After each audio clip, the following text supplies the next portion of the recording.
Motivo pra ter mau humor, vocês já sabem que tem todos, né? Hoje não tem desculpa, né, pra não entender por que que eu não tô de bom humor aqui. Mas não bastasse acontecer o que aconteceu, ainda tem isso aqui, ó. Vocês estão vendo isso aqui? Isso aqui é o pedaço do cabo da fibra ótica da minha internet, tá? E assim como o Atlético Goianiense não tem futebol, eu também não tenho internet. Então assim, estou falando com vocês, eu vou usar uma internet Away aí para conseguir subir esse vídeo para vocês assistirem. E eu vou falar a real pra vocês. Vou deixar dois recados aqui antes de começar a falar do jogo.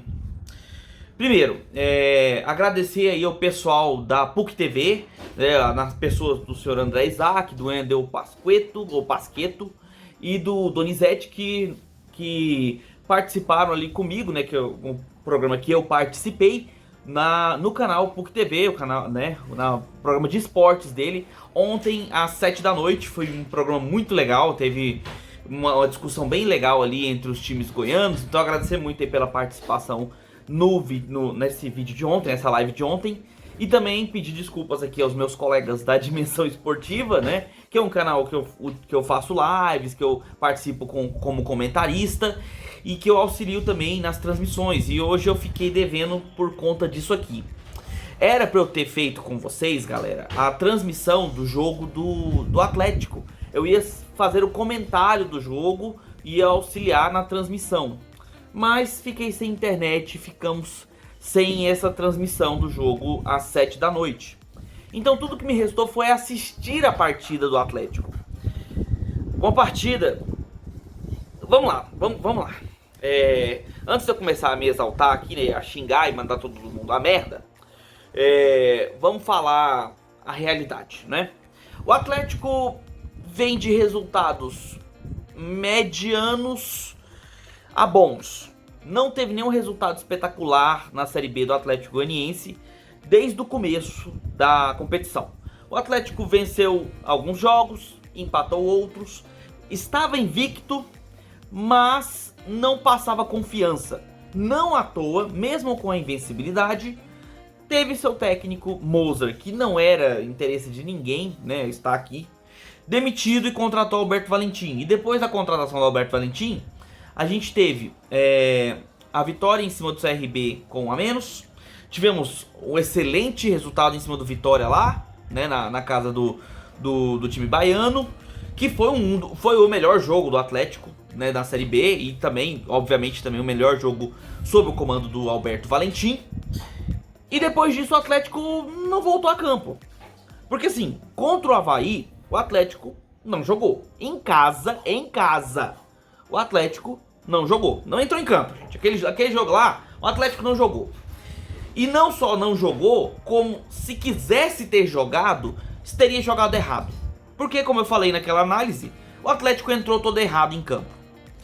E aí viemos para esse jogo contra o Juventude. Juventude que trocou de técnico recentemente, né? E essa troca trouxe uma vitória para o Juventude de 2 a 0 em cima do Chapecoense fora de casa. Então vinha para dentro de casa com ânimo renovado, com um técnico novo, com a ideia de jogo nova e jogando em seus domínios. Então a ideia é que o Juventude saísse para o ataque e pressionasse o adversário. Já o Atlético, vindo de um empate horroroso, um jogo horroroso contra uma equipe que está bem abaixo na tabela, que é o Avaí, tinha que recuperar, né, catar os seus caquinhos e recuperar-se no campeonato, tentando manter a invencibilidade, pelo menos. Só que o Atlético não foi para Caxias do Sul. O Atlético não entrou no avião, não entrou em campo, não entrou em porcaria nenhuma. O Atlético não jogou. E eu já vou adiantando, isso não é demérito apenas, não é o resultado em si, não foi só demérito do Atlético, muito pelo contrário. Eu quero exaltar e parabenizar a equipe do Juventude, que com um técnico novo e com uma filosofia de jogo nova, pelo visto, jogou uma das partidas mais intensas que eu vi uma equipe jogar nos últimos tempos. O Juventude não só venceu, como ele procurou a vitória em todos os momentos. Não apenas quando estava no 0 a 0 ou quando fez um gol, não. Com 3-0 no placar, o Juventude estava atacando o Atlético Goianiense, que não tinha forças para reagir a nada. Um time moroso, um time preguiçoso, um time lento e mal armado em campo. Vamos lá. Você joga pelas pontas. Se você joga pelas pontas, você precisa ter jogadores bons para apoiar as pontas, certo? Deixa eu perguntar aqui pra você, torcedor do Atlético. Você acha o Heron um bom jogador para apoiar na ponta esquerda? Você acha o Bruno Tubarão um bom jogador para apoiar na ponta direita? Você, Atlético, deixa aqui nos comentários, torcedor do Atlético. E você, torcedor de outros times, se você também quiser comentar, fique à vontade. Como você escalaria o Atlético hoje com as peças que o Atlético tem? O Atlético foi a campo com o Ramon e o Gasal na zaga e o Ronaldo no gol, obviamente. Nas laterais, o Rodrigo Soares e o Heron. Aí no meio, Renato, Haldney e Shailon como um meia. Na frente, o Bruno Tubarão pela direita, o Luiz Fernando pela esquerda. E o Daniel, da nossa base, jogador que já deveria ter, né, voltado aí a jogar no time titular, como o atacante, como centroavante. Daniel, que é um centroavante que precisa de apoio, ele não vai jogar sozinho. Então não adianta ficar rifando bola pro Daniel, esperando que ele dispute bola com o zagueiro e ganhe na força, ganhe na velocidade. Não é esse o fundamento mais efetivo do Daniel. Agora, esse time, você pensa, é um time que dá pra escalar com esse elenco que a gente tem? Não, a gente tem um time melhor escalado. Por quê? Já que nós estamos sem o Coutinho, nós temos o Luiz Fernando, que pode fazer muito bem a posição de centroavante, porque ele faz mais do que isso, ele faz um falso 9. Ele consegue até receber uma bola de costa, ele vem de trás, ele volta para buscar a bola. E aí, nas laterais, nas pontas no caso, a gente pode colocar o Kelvin pela esquerda, o Shailon pela direita e centralizar um outro meia que nós temos, chamado Marco Antônio, que veio para ser o substituto do Shailon, caso o Shailon sentisse alguma coisa, fosse substituído, porque ele é um armador. É o armador que o Atlético tem na saída do Shailon. Mas, na situação que nós estamos, melhor escalação seria com ele em campo. Porque o Bruno Tubarão não joga nada. Eu não sei que diacho que é que esses treinadores insistem com o Bruno Tubarão. Será que é uma ordem que vem de cima? Será que é uma ordem que vem da diretoria? Não sei. O que eu sei é que com o Atlético, com essa escalação, assim como foi aquele time capenga contra o Avaí, todas as jogadas tendem a querer sair pelo lado direito. Porque do lado esquerdo, como eu falei, o Heron não apoia. Ele não é um lateral, ele é um zagueiro improvisado. Para conter as subidas do adversário pelo lado esquerdo da defesa, ótimo. Para apoiar no ataque, esquece, cara. Não é a vocação do cara. Não é o que ele vai fazer.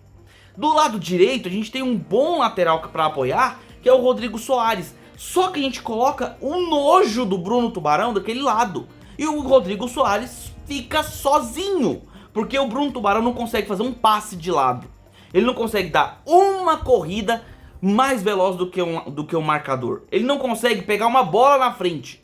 Ele não consegue fazer o básico do futebol. Ele não consegue. Joga mal. Pode ter ido o que for lá no Bragantino quando jogou por lá, ou em outro time qualquer. Não me interessa. No Atlético, ele não joga bem. Ele não vem jogando bem há muito tempo. Mas esses treinadores insistem em manter o Bruno Tubarão na titularidade. Não só isso, mas ele parece que é a opção pro escape do Atlético. Sabe, aquele cara que vai salvar no segundo tempo. Cara, esquece esse Bruno Tubarão.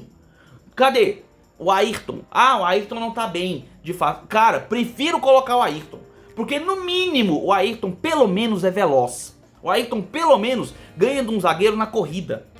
O Tubarão não ganha. E aí, falando do jogo, que eu até agora só reclamei, mas eu vou falar do jogo um pouquinho com vocês. O Atlético já era pra ter saído perdendo nos primeiros 10 minutos. Se não me engano, o gol até foi mais ou menos por aí, mas teve um lance no começo do jogo que foi o retrato da partida. Saída de bola completamente atabalhoada do Atlético, O lateral coloca a bola pra dentro da área e dá um passe pro atacante do Juventude, que consegue a proeza de perder o gol. Isso com, se não me engano, 7 minutos. Naquele momento já era pra estar 1 a 0 pro Juventude, mas mesmo assim o jogo foi se desenrolando e poucos minutos depois, num cruzamento de escanteio, a bola que sempre sobra pro adversário, o adversário sempre ganha a bola nos escanteios e nos cruzamentos do Atlético. Bola aérea do Atlético é um terror há 2 anos e meio, né? A bola sobrou para o, se não me engano, Jadson, sobrou pro Jadson, jogador do Juventude, que finalizou, bola cruzada, gol. O Ronaldo não teve culpa, a bola passou no meio de todo mundo. Gol do Juventude. Poucos minutos depois, sob uma pressão monstruosa do Juventude, que marcava a saída de bola, marcava no meio de campo, pressionava o Atlético, não deixava o Atlético respirar. E detalhe, o Atlético, mesmo às vezes tendo espaço, não fazia nada, não conseguia, não tinha criatividade de nada. O Shailon muito bem marcado, o Bruno Tubarão, a natureza, muito bem marcando ele, né? Do lado esquerdo, o Luiz Fernando sozinho, porque o Heron não apoia. Quando o Heron recebe a bola de frente para o campo adversário, o que ele faz? Vira de costa e toca para defesa. Papel de zagueiro. No meio, o Renato errou todos os passes que tentou. Também não vou colocar tudo nas costas dele, mas errou demais hoje, mais do que vinha errando nos últimos jogos. Eu não vi praticamente o Haldane em campo, a não ser no momento que ele tomou um cartão. E aí na frente, o Daniel brigando bola com os zagueiros sozinho, né? E é isso, cara. Esse é o time do Atlético. Um time que foi inoperante, como foi contra o Avaí, que era muito mais fraco do que o Juventude em campo, tá? Né? No jogo contra o Avaí foi um time muito fraco, realmente, com todo respeito ao Avaí, claro. Mas nesse jogo contra o Juventude foi um time muito mais aguerrido. Se no jogo contra o Avaí a gente não conseguiu fazer um gol, imagina contra um Juventude. E todos os outros times que vão estar disputando o acesso à Série B vão jogar igual o Juventude. Você acha que o Atlético vai conseguir competir se ficar com esse marasmo? Se entrar com esses mesmos jogadores? Porque a gente tem o Bruno Tubarão jogando nada pela direita. Foi substituído no segundo tempo, entrou o Kelvin, que ficou pela esquerda. E aí o Shailon foi pra direita. E o Luiz Fernando foi pro centro, né? Aliás, o Luiz Fernando foi pro... ficou como se fosse um segundo atacante, né? Também não funcionou. Provavelmente porque é até um posicionamento pouco treinado, imagino. Mas beleza. E aí foram vindo as substituições. Detalhe, já tinha saído 2 a 0 no primeiro tempo, tá? Outro cruzamento de escanteio. O jogador se antecipa a zaga, cabeceia, cruzado, sem chances pro Ronaldo. O Atlético tomando gol de cruzamento à torta e à direito, né? A bola aérea do Atlético, um terror. Segundo tempo veio, substituições vieram, entrou aquele bando de jogador inútil que não faz, só faz número dentro de campo. Marco Antônio não fez nada quando entrou. Entrou Igor Torres, nada. Kelvin foi o único que ainda arriscava uma jogada pelo lado esquerdo, mas completamente isolado. Também não resolvia. No primeiro tempo, teve até um momento em que houve inversão de posicionamentos, com o Bruno Tubarão indo para a esquerda para tentar apoiar o Luiz Fernando. Você acha que resolveu? Nada, nada. Porque o Bruno Tubarão não resolve nada, mas insistem com ele. Eu vou colocar a culpa inteira da derrota em cima do Bruno Tubarão? Não, o time inteiro não jogou nada. Mas de longe, dos nadas que estavam em campo, ele era o pior. Você via claramente que ele era aquele que destoava na ruindade, ele era o pior. Ele, sabe, é bizarro, cara. E aí, cara, o segundo tempo veio, mais escanteio cruzado na área, a zaga do Atlético não pega nada, não tira nada, a bola conseguiu ter o proeza de voltar pro cara que cobrou o escanteio, que foi o Nenê, melhor jogador da partida, que cruzou de novo a bola, e aí bola aérea na área do Atlético, na pequena área, o Ronaldo nunca vai, né? Nós temos um excelente goleiro, eu sou defensor ferrenho do Ronaldo, mas bola na pequena área é um sofrimento, porque ele não vai na bola, ele não sai direito na bola.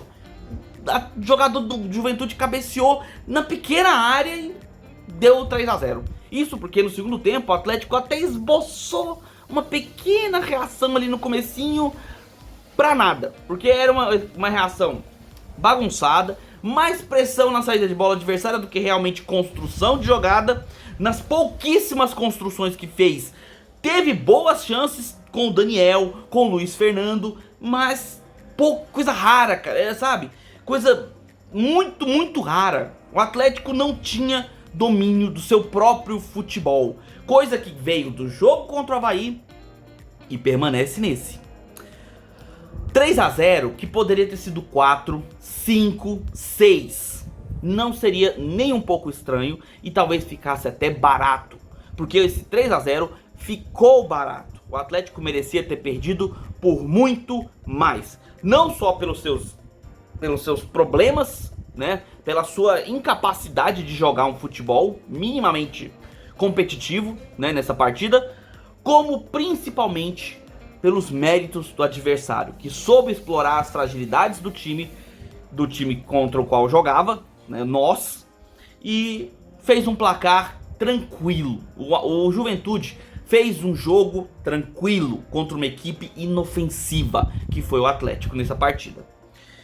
Próximo jogo, Deus me livre, eu não sei o que vai ser do Atlético. Se não houver uma chamada séria dentro do elenco com o técnico e colocar alguma coisa na cabeça desses jogadores para que eles entendam que o time não pode ser apático como vem sendo nas duas últimas partidas, cara, a gente vai ficar sofrendo todo o santo jogo como tem sido em cada partida da Série B. Quando a gente vence, é no sufoco. Quando a gente empata, é sair ganhando para não conseguir segurar o resultado. E quando a gente perde, é uma derrota grotesca como foi essa de 3-0. E aí, cabe a quem fazer alguma coisa? O Atlético cai para a quarta colocação e talvez pode até ser ultrapassado. O líder do campeonato é o Vitória, porque fez um golzinho no final do jogo, agora há pouco. Mas poderia ser o Vila Nova. Vila Nova, que é o time goiano, invicto e que vem mostrando a que veio nesse campeonato. Esse era um papel para ser nosso. Não, com todo respeito ao Vila Nova, com todo respeito ao trabalho que é feito no Vila Nova, pelo técnico Claudinei Oliveira, pelos jogadores que lá estão, que fazem um trabalho impecável, cara. Um melhor aproveitamento da competição é deles. Mas esse papel, pelo histórico mais recente, era para ser do Atlético. Porém, o Atlético não faz valer os seus favoritismos. Quando vence, no sufoco. Quando empata, é porque perde a vontade de jogar quando está vencendo.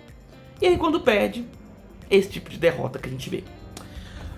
Galera, desculpa aí, às vezes posso ter me exaltado. Acho que não xinguei nenhum palavrão mais sério aí, né, durante esse vídeo. Mas eu vou falar pra vocês. O Atlético não fez nenhuma partida que merecesse realmente uma vitória contundente. E essa derrota talvez seja aquele choque de realidade que mostre para nós, torcedores, e também para os dirigentes, técnicos, pessoal ali, né, do próprio Atlético, que a coisa não tá bonitinha não. A campanha é muito mais ilusória do que realmente de meritocracia. O Atlético está em quarto colocado, mas talvez nem merecesse pelo futebol que vem apresentando em campo. Minha tela ficando em preto é um reflexo do sentimento que a gente tem. É isso, se você concorda, deixa aqui nos comentários, não concorda também, pode escrever aí, deixa o like, se inscreve no canal, a gente se vê no próximo vídeo. Um abraço do torcedor atleticano.